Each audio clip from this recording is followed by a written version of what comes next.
El lote de vacunas contra COVID-19 procedente de la República Popular China llegó a las 7:42 hora dominicana.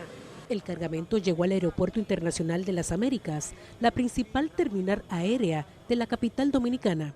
La vicepresidenta de esta nación, la señora Raquel Peña, encabezó la delegación oficial que recibió el lote de las vacunas chinas. Este lote que haya sido exportado desde China para nosotros continuar nuestro plan masivo de vacunación.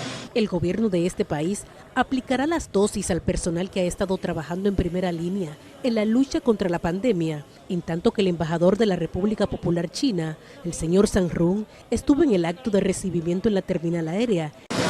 Deseamos que estos esfuerzos puedan ayudar al país a vencer por fin al virus y que todos, China, República Dominicana y los países del mundo, empezamos a construir una comunidad de salud en pro del bien de los pueblos de ambos países y construir unas mejores relaciones entre ambas naciones.